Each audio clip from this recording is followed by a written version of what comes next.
Hello everyone. आज की कहानी है सास का प्यार। कल्याणी जी और बलवंत जी की जिंदगी हंसी खुशी एक साथ बीत रही थी। थोड़े समय के बाद अचानक से बलवंत जी के माता पिता की तबीयत खराब रहने लगी और कुछ ही समय बाद उनकी मौत हो गई। वह उन्हें छोड़कर चले गए। अब उनके घर में उनकी पत्नी, बेटी और बेटा रह गए थे। अपने माता पिता के चले जाने से बलवंत जी दुखी रहते थे, लेकिन समय बीतने लगा। वक्त के साथ साथ जिंदगी यूं ही कट रही थी। धीरे धीरे उनके बच्चे भी बड़े हो गए थे। बलवंत जी की बेटी भी शादी के लायक हो गई थी, जिसके लिए उन्होंने रिश्ता ढूंढना शुरू कर दिया। एक अच्छा लड़का मिलते ही उन्होंने अपनी बेटी की शादी अच्छे परिवार में कर दी। अब कल्याणी जी की तबीयत भी कुछ ठीक नहीं रहती थी। एक दिन कल्याणी जी बलवंत जी से कहने लगी, सुनिए जी, अब तो मेरी तबीयत भी कुछ ठीक नहीं रहती है, क्यों न हम अपने बेटे अमन की शादी भी कर दे। बलवंत जी ने कल्याणी जी की बातों से सहमति जताई और कहने लगे, जैसा तुम्हें ठीक लगे। बलवंत जी ने अपने बेटे की शादी के लिए लड़की की तलाश शुरू कर दी। थोड़े समय के बाद उनकी तलाश पूरी हो गई। उन्हें एक सुशील और संस्कारी बहू मिल गई। उन्होंने उस लड़की के साथ अपने बेटे की शादी कर दी। रूपा पढ़ी लिखी, सुंदर और संस्कारी लड़की थी, लेकिन उन्हें क्या पता था कि बहू के आते ही उनकी जिंदगी बदल जाएगी और उनकी जिंदगी बद से बदतर हो जाएगी। कल्याणी जी की उम्र हो गई थी। अब उनसे घर के काम नहीं होते थे, इसलिए काम नहीं कर पाती थी। वो अपनी बहू पर पूरी तरह आश्रित हो गई थी। एक दिन कल्याणी जी और बलवंत जी अपने कमरे में बैठे हुए अपनी बहू के नाश्ता लाने का इंतजार कर रहे थे। सुबह के 10 बज चुके थे, लेकिन अभी तक बहू ने उन्हें खाने के लिए कुछ भी नहीं दिया था। कल्याणी जी अपने कमरे में बैठी हुई अपनी बहू को बहुत देर से आवाज लगा रही थी, अरे बहू, बहुत देर हो गई है, नाश्ता नहीं बना क्या? बहुत तेज भूख लगी है, अगर बन गया हो तो मुझे और अपने पिताजी को नाश्ता दे दो। बहुत जोरों की भूख लगी है। भूख के कारण हमारे पेट में चूहे घूम रहे हैं। अच्छे से खाना ना खाने के कारण जी मचल रहा है और चक्कर भी आने लगे हैं। बेटा, जल्दी से जो कुछ भी बना है वही खाने को दे दो। बहू आती है और एक ट्रे में कुछ ब्रेड और 2 कप चाय लेकर रख देती है। ब्रेड को देखकर बलवंत जी के आंखों से आंसू आ जाते हैं, क्योंकि वह ब्रेड भी बासी थे और सूखे हुए थे। लेकिन अब कर भी क्या सकते थे। उन्होंने उस ब्रेड को चाय में डुबोकर खाने लगे। कल्याणी जी को थोड़ा कम दिखाई देता था, क्योंकि उनकी आंखों में मोतियाबिंद हो गया था। कल्याणी जी की आंखों का ऑपरेशन होना था। ऑपरेशन की जरूरत थी, लेकिन बेटे और बहू अपनी माँ पर 1 रुपया भी खर्च नहीं करना चाहते थे। ऑपरेशन तो बहुत दूर की बात थी, वह तो खाना भी अच्छे से नहीं देते थे। सुबह से दोपहर हो गई थी। खाने का वक्त आया तो कल्याणी जी अपनी बहू को आवाज लगाई, अरे बेटा, खाने में क्या बना है? रूपा कहने लगी, मैंने तो नाश्ते में पूरी और भाजी बनाए थे। कल्याणी जी कहने लगी, अरे बहू, क्या तुमने खिचड़ी नहीं बनाई? यह दाल रोटी। मेरे दांत में बहुत तेज दर्द है, मुझसे पूड़ियाँ नहीं खाए जाएंगे और तुम्हारे पिताजी भी पूड़ियाँ नहीं खाएंगे, उन्हें नुकसान देते हैं और उन्हें हजम भी नहीं होंगे। वैसे भी उनका पेट खराब रहता है। सुबह चाय और ब्रेड से बहुत जलन भी हो रही है। अगर तुम उनके लिए थोड़ा सा दलिया बना देती तो उसे खाकर उन्हें आराम मिल जाएगा। मैं तो कुछ भी खा लूंगी। रूपा ने कहा, क्या मैं तुम लोगों की नौकरानी हूँ जो तुम्हारे लिए दिन भर खाना बनाती रहूंगी और तुम्हारी सेवा में लगी रहूंगी? जो भी बनाया है चुपचाप खा लीजिए, वरना भूखे ही रह लीजिए।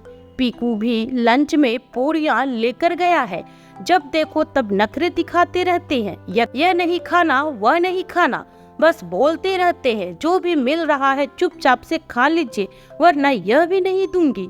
और बाहर से ये कुत्ते भौंकने की आवाज तो सुन ही रहे हो, ये उन्हें खिला दूंगी।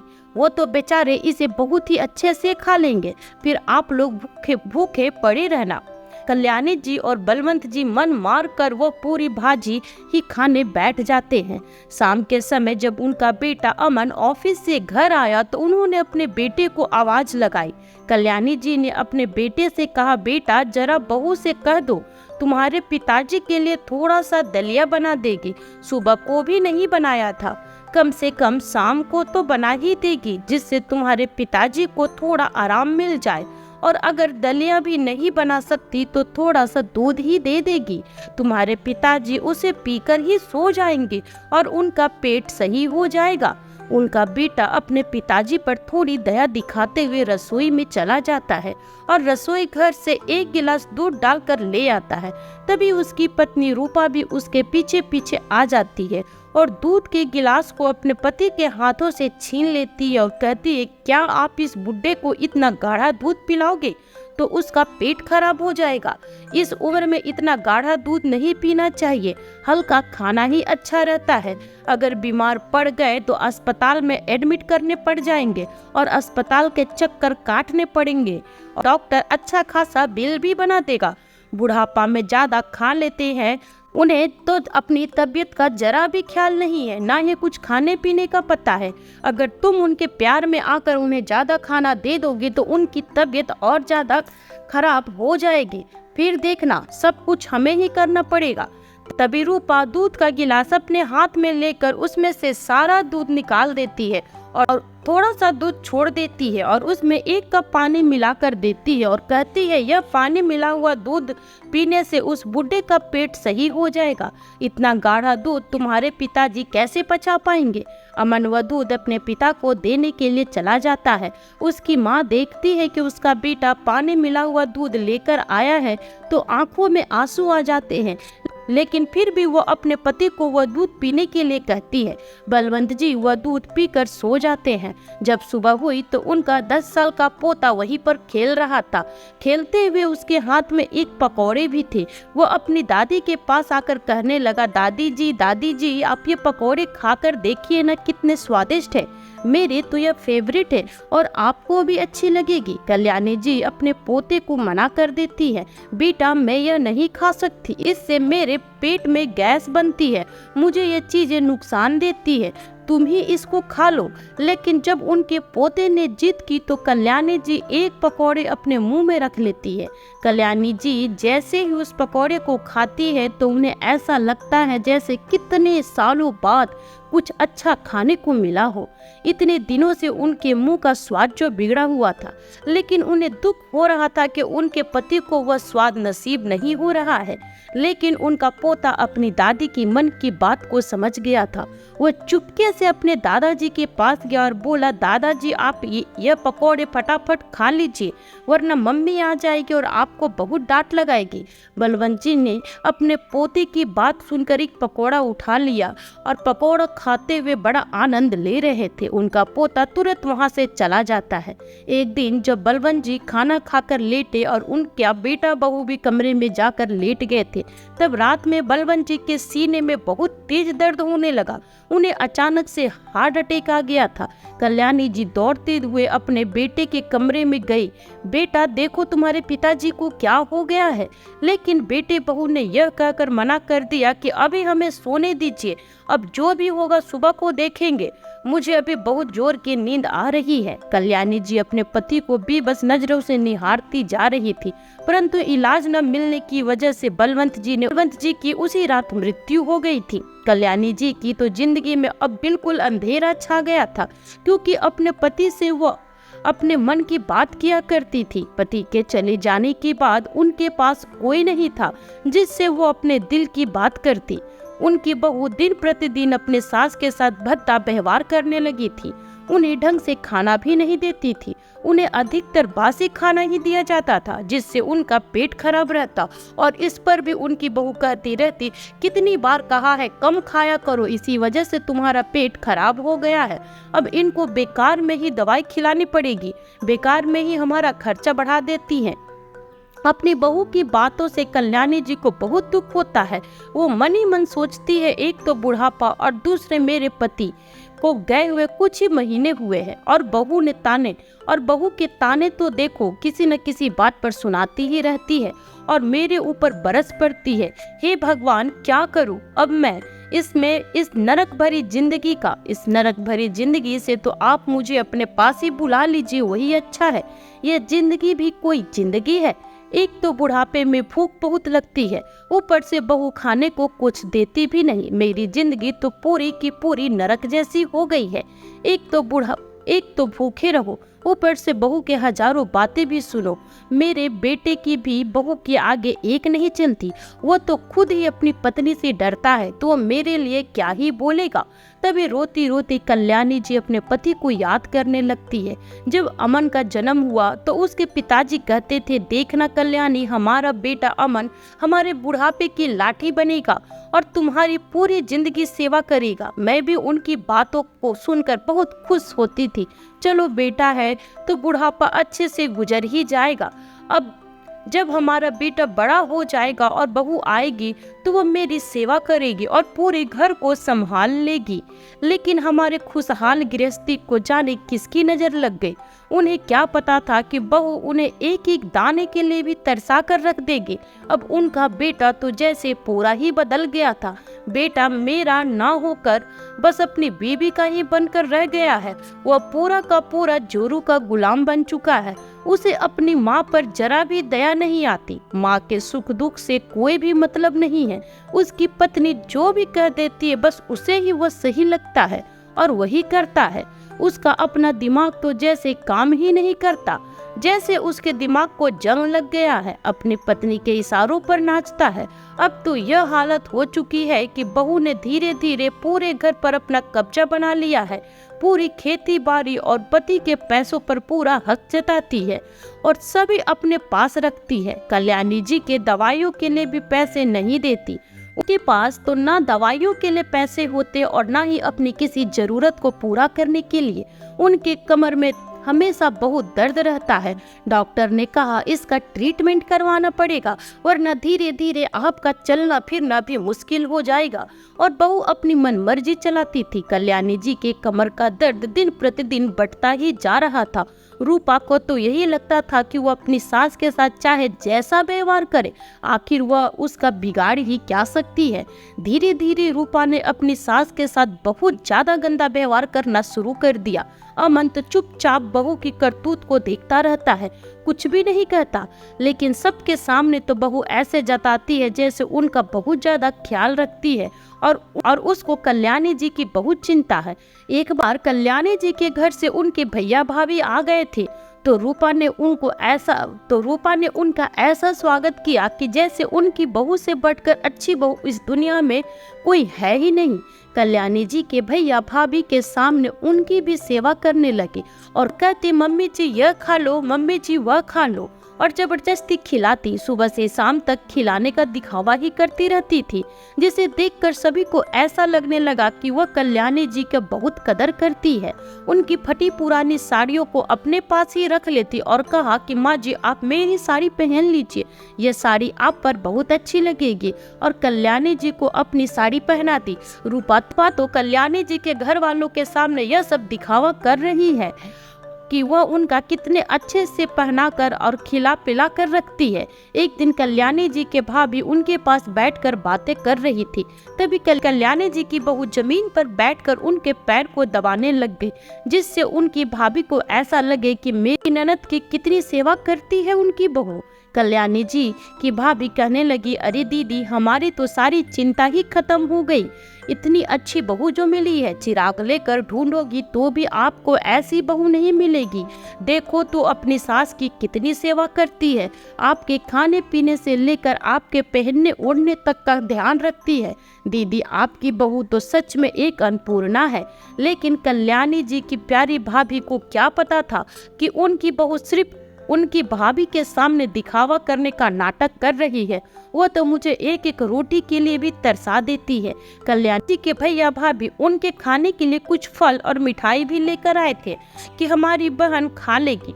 जैसे ही कल्याणी जी के भाई भाभी चले गए, रूपा सभी सामान को उठाकर अपने कमरे में ले गई और कहने लगी, तुम यह फल खाने की जरूरत ही क्या है? फल खाकर कौन सा तुमको और ज्यादा जीना है और कौन सा तुमको कमाई करनी है? घर में बैठे बैठे चरपाई ही तोड़ते रहती हो। जो 2 रोटी मिल रही है वही खाती रहो, वही तुम्हारे लिए काफी है। तुम्हें फल और मेवे की कोई जरूरत नहीं है। अपनी बहू की जली कटी बातें सुनकर कल्याणी जी की आंखें आंसू से भर गई थी। अपनी आंखों के आंसुओं को अपनी साड़ी के पल्लू से पोंछते हुए सोच रही थी कि बहू कुछ अच्छा खाने को देती नहीं है। अगर मेरे घर वाले कुछ लेकर भी आए थे तो उन्हें भी उठाकर बहू अपने कमरे में ले गई। बेटे से भी क्या कहूँ, बेटा भी मेरी एक नहीं सुनता। कल्याणी जी का पोता अपने घर में अपनी मम्मी और दादी की बातों को सुनता रहता था और देखता था कि मम्मी दादी के साथ कैसा व्यवहार करती है। उनका पोता अभी इतना छोटा भी नहीं था कि इन सारी बातों को समझ न पाए। वह अपनी दादी को बहुत प्यार करता था। पीकू जब भी दादी को दुखी देखता तो उसे भी बहुत दुख होता। पीकू को यह देखकर अपनी मम्मी के ऊपर बहुत गुस्सा आता और वह अपनी मम्मी से कहता है, मम्मी आप दादी के साथ ऐसा क्यों करती हो? उनको हमारी तरह अच्छा खाना और अच्छी अच्छी चीजें क्यों नहीं देती हो? उनको भी तो मन करता होगा अच्छा खाना खाने का। तभी रूपा उसकी गाल पर एक जोर का तमाचा लगाती है और कहती है, चुप कर दादी के चमचे, मेरे सामने जबान लड़ाने की कोई जरूरत नहीं है। उस बुढ़िया के पास बैठकर आजकल तेरी जुबान भी कुछ ज्यादा ही चलने लगी है। अब मैं तुझे उसके पास जाने नहीं दूंगी, फिर उसके पास उठना बैठना बिल्कुल बंद कर दूंगी। चल जा अपने कमरे में और अपनी पढ़ाई पर ध्यान दे और आइंदा से मुझसे जबान लड़ाने की जरूरत नहीं है, वरना मैं तुझे हॉस्टल में पढ़ने के लिए भेज दूंगी। बेचारा पीकू अपनी मम्मी की डांट खाकर अपने कमरे में जाकर पढ़ने बैठ गया। थोड़ी देर में पीकू बाहर आया तो देखा उसकी मम्मी सो गई थी। दोपहर का समय था। चुपचाप से अपनी दादी के कमरे में जाता है और देखता है कि उसकी दादी सो रही है या नहीं। फिर अपनी दादी को हिलाते हुए कहता है, दादी आप सो रही हो क्या? तब कल्याणी जी कहती, नहीं बेटा, बस ऐसे ही आंखें बंद करके लेटी हुई थी। कल्याणी जी पीकू को अपने पास बैठा लेती है। पीकू अपनी दादी के पास बैठ जाता है और कहता है, दादी आप अपनी आंखें बंद करके हाथ आगे फैलाओ, देखो मैं आपके लिए क्या लेकर आया हूँ। कल्याणी जी कहने लगी, अरे बेटा, अगर तेरी मम्मी ने देख लिया तो तेरी पिटाई कर देगी, इसलिए तू जो भी लाया है उसे वापस ले जा, मुझे नहीं चाहिए। पीकू बोला, दादी मम्मी कमरे में भी सोई हुई है, मैं आपके लिए खीर लेकर आया हूँ। मम्मी ने सुबह खाने में खीर बनाई थी और आपको तो खीर कितनी पसंद है। मैं छुपाकर एक कटोरी खीर लाया हूँ, आप फटाफट खा लीजिए। मैं दरवाजे पर खड़ा होकर देखता हूँ, आप जल्दी जल्दी इसे खत्म कर दो, वरना अगर मम्मी ने देख लिया तो हम दोनों की खैर नहीं होगी। आज तो कल्याणी जी अपने पोते की ऐसी बातें सुनकर उसे गले से लगा लेती है और कहती है कि बेटा, मैं इस तरह से चोरी छुपे खाना नहीं खा सकती। अगर तेरी माँ ने देख लिया तो मुझे भी मारेगी और तेरी भी पिटाई होगी। तुझे मार खाता देख मुझे बिल्कुल अच्छा नहीं लगेगा, इसलिए तू इन सब चीजों को ले जा और वापस रख दे। पीकू खीर की कटोरी वापस ले जाकर किचन में रख देता है, लेकिन अपनी दादी के लिए बहुत दुखी होता है और सोच रहा था कि ऐसा क्या करे कि वो अपनी मम्मी के सामने ही अपनी दादी को अच्छी अच्छी चीजें खिला सके और मम्मी कुछ भी ना कर सके। एक दिन पीकू की मामी उसके घर आती है क्योंकि आज पीकू का बर्थडे था। पीकू के जन्मदिन की धूमधाम से तैयारी चल रही थी। उसकी मम्मी ने अपने सभी रिश्तेदारों को बुलाया था। रूपा ने अपने बेटे के जन्मदिन पर तरह तरह के व्यंजन बनवाए थे। जन्मदिन की सारी तैयारी जोरों से चल रही थी। सभी लोग जन्मदिन के पार्टी के लिए तैयार हो रहे थे। केक काटने की बारी आई तो पूरा परिवार एक साथ खड़ा हो गया। पीकू अपनी दादी के कमरे में जाकर देखता है उसकी दादी कमरे में अकेली बैठी हुई है। वह अपनी दादी का हाथ पकड़कर बाहर ले आता है। रूपा अपनी सासू माँ को देखकर कहती है, अरे पीकू बेटा, तुम्हारी दादी की तबीयत ठीक नहीं है, इन्हें कमरे में वापस ले जा। लेकिन पीकू नहीं मानता। यह देखकर रूपा को गुस्सा आता है। पीकू अपनी दादी को अपने पास खड़ा करता है और केक काटकर सबसे पहले अपनी दादी को खिलाता है। रूपा गुस्से में कहती है, तुम्हें पता है तुम्हारी दादी को मीठा खाने से इनका पेट खराब हो जाता है, तुम्हें समझ में क्यों नहीं आता कि दादी को मीठा नहीं देना है? कितनी बार मना किया है तुमको कि अपनी दादी को उल्टा सीधा खाना मत खिलाया करो। गुस्से में अपनी सासू माँ का हाथ को मरोड़ते हुए पार्टी वाली जगह से बाहर ले जाती है और उनके कमरे में बैठा देती है और कहती है कि अगर पीकू आपको लेने भी आए तो मना कर देना, वरना आज के बाद मुझसे बुरा कोई नहीं होगा। तुम्हारी इस जीप के चक्कर में मेरा बेटा मेरे साथ जुबान लड़ाने लगा है। चुपचाप से यहीं पर बैठे रहना, मैं अभी कुछ खाने को देती हूँ। किचन में कुछ बना है कि नहीं, या फिर कल का बचा हुआ कुछ होगा तो तुम्हारे लिए ले आती हूँ। तभी रूपा रात की बची हुई सब्जी और 2 सूखी रोटी लाकर दे देती है। यह देखकर कल्याणी जी की आंखें आंसुओं से भर रही थी। यही सोच रही थी कि उनका ही घर है जिसे उनके पति ने बड़े ही प्रेम से बनवाया था। सब कुछ तो उन्हीं का है, उन्हीं के पति की खेती बाड़ी, सब कुछ उन्हीं के पति ने खरीद रखी है और सब कुछ मेरे पति का होते हुए भी मेरी बहू मुझे खाने के लिए तरसा रही है। घर में तरह तरह के व्यंजन बने हुए, लेकिन मुझे आज भी बासी रोटी ही खानी पड़ रही है। यही सोचकर उनकी आंखों में आंसू लगातार बहते ही जा रहे थे। तभी पीछे से पीकू आकर अपनी मम्मी को कहता है, मम्मी, दादी अब यह बासी खाना नहीं खाएंगी। दादी जी वही खाएंगी जो मेरे जन्मदिन में बनेगा और जो सभी लोग खाएंगे, वरना मैं भी नहीं खाऊंगा। दादी का पेट खराब हो गया तो हम डॉक्टर को बुला लेंगे। मैं देखना चाहता हूँ कि ऐसा खाना खाने से दादी का पेट खराब होता है कि नहीं। आप हमेशा मुझसे झूठ कहती हो कि दादी का पेट खराब हो गया है। अगर दादी को खाना खाने ही नहीं दोगी तो पेट खराब होगा ही। आप उन्हें हमेशा बासी खाना देती हो। क्या बासी खाना अच्छा होता है?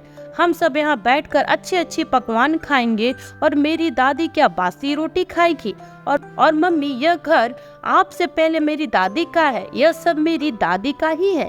सब कुछ तो दादा दादी का है और तुम्हें एक एक रोटी के लिए तरसाती हो।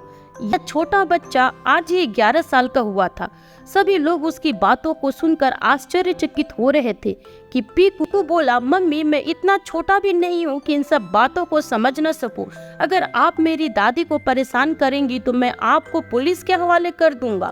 मैंने टीवी पर देखा है, जब कोई किसी को ज्यादा परेशान करता है तो उसको पुलिस में शिकायत कर दी जाती है। और आप तो मेरी दादी को दिन रात परेशान करती हो और मैं पढ़ लिख कर एक दिन बड़ा हो जाऊंगा तो अपनी दादी को लेकर यहाँ से बहुत दूर चला जाऊंगा। फिर मुझे कोई रोकने टोकने वाला नहीं होगा। फिर हमारी जो मर्जी में होगा हम वही करेंगे। पीकू की बातें सुनकर रूपा के घर वाले चौंक जाते हैं। जब उन्हें रूपा की सारी सच्चाई पता चलती है तो वह रूपा को खरी खोटी सुनाते हैं। रूपा की भाभी कहती है, दीदी, अगर मैं भी आपकी माँ के साथ ऐसा व्यवहार करूँ तो आपको कैसा लगेगा? कोई इतना पत्थर दिल कैसे हो सकता है? मैंने तो यह सोचा भी नहीं था कि आप अपनी माँ समान सास के साथ इतना गंदा व्यवहार करती हैं। आपको तो अपनी सास का सहारा बनना चाहिए। अरे, छोटे से बच्चे को समझ आ गया कि उस बूढ़ी औरत की क्या इच्छा है, लेकिन आप क्यों नहीं समझ पाई? अरे, वह भी तो एक इंसान है, जानवर नहीं। और उन्हें आप रात को बासी रोटी खिलाती हो और मीठे में सिर्फ गुड़ खाने को देती हो।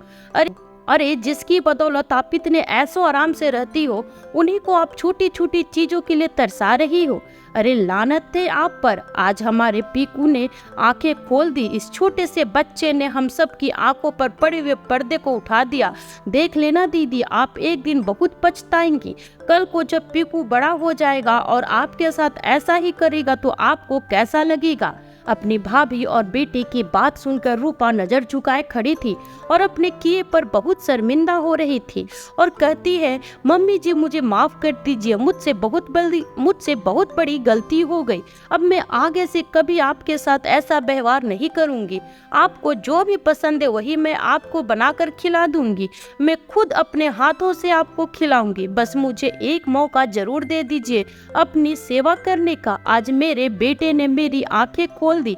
फिर रूपा अपने बेटे से कहने लगी, बेटा, तुम बड़े होकर मेरे साथ ऐसा मत करना और अपनी दादी के साथ मुझे छोड़कर मत जाना। मैं तेरे बिना एक पल भी नहीं रह सकती। बोलना बेटा अपनी दादी को कि मुझे माफ कर दे।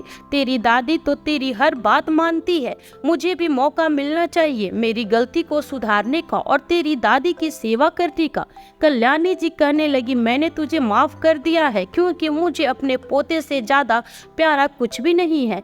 अगर मैं तुझे सजा भी देना चाहूँ तो जाने अनजाने वह सजा मेरा पोता भी भुगतेगा, जो मुझे बिल्कुल भी अच्छा नहीं लगेगा।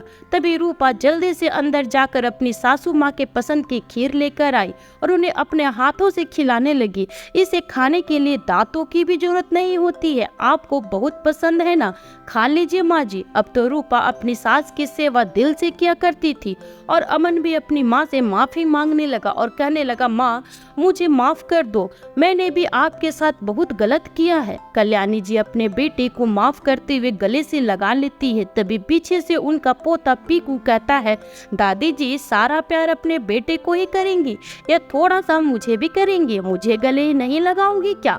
उसकी बातों को सुनकर कल्याणी जी अपने पोते को गले से लगा लेती है। वहाँ उपस्थित सभी लोग यह देखकर बहुत खुश होते हैं और एक छोटे बच्चे की समझदारी की तारीफ करते हैं एक छोटा बच्चा इतनी छोटी उम्र में कितना समझदार है, जो अपनी दादी के लिए अपनी माँ से भी लड़ने को तैयार हो गया और अपनी मम्मी के खिलाफ जाकर अपनी दादी को पार्टी में लेकर आ गया।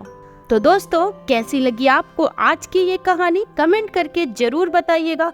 साथ ही लाइक एंड सब्सक्राइब करना बिल्कुल ना भूलें। फिर मिलती हूँ आपसे न्यू वीडियो में एक नई कहानी के साथ। तब तक अपना ख्याल रखें और स्वस्थ रहें। Bye bye.